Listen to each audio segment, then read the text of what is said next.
उन्हाळा सुरू झाला की ताक, लस्सी, वेगवेगळ्या प्रकारच्या कोशिंबीर या सर्व गोष्टींचा आपण आपल्या आहारामध्ये सर्रास वापर करत असतो.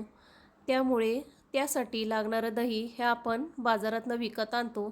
पण हेच दही जर आपण बाजारातनं विकत आणण्याऐवजी जर घरच्या घरीच लावले तर आपल्याला घरच्या घरीच रोजच्या रोज ताजे व चविष्ट असे दही खायला मिळेल. मी माझ्या घरी कशा पद्धतीने रोजच्या रोज दही लावते ती रेसिपी मी तुमच्याबरोबर शेअर करणार आहे. मी माझ्या घरी ह्याच प्रमाणामध्ये एकदम थोड्या प्रमाणामध्येच दही रोजच्या रोज लावते की जेणेकरून ते रोजच्या रोज संपेल आणि रोजच्या रोज ताजे दही लावले जाईल. तर इथे मी एका टोपामध्ये अर्धा लिटर दूध गरम करून थंड करण्यास ठेवले होते. हे इतपत थंड होऊ द्यायचे आहे की जेणेकरून त्यात आपल्याला साधारण पोट बुडवता येईल, जास्तही थंड न होऊ देता. तर आता इथे मी 2 छोटे डबे घेतले आहेत, त्यामध्ये हे दूध आपण घालून घेऊयात. तर एकामध्ये मी आता देठासकट 2 हिरव्या मिरच्या घालून घेतल्या आहेत.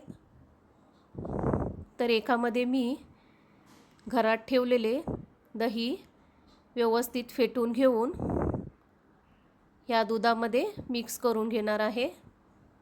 मी माझ्या घरी रोजच्या रोज ह्याच प्रमाणामध्ये दही लावते की जेणेकरून हे दही रोजच्या रोज संपेल आणि रोजच्या रोज ताजे दही तयार केले जाईल. तर 7 ते 8 तासासाठी हे असेच आपण झाकून ठेवून देऊयात.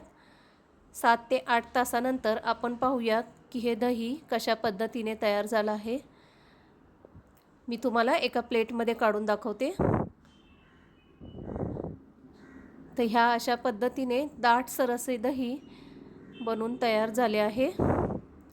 मिरची घातलेले दही हे तुम्ही कढी किंवा कोशिंबीरमध्ये वापरू शकता, कारण ते चवीला साधारण तिखट लागते.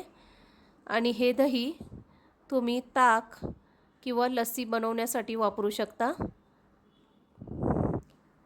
तुम्हाला ही माझी रेसिपी कशी वाटली हे कमेंटमध्ये नक्की कळवा. जर तुम्ही माझ्या चॅनलवरती नवीन असाल तर माझ्या चॅनलला लाईक करा, शेअर करा, सबस्क्राईब करायला विसरू नका.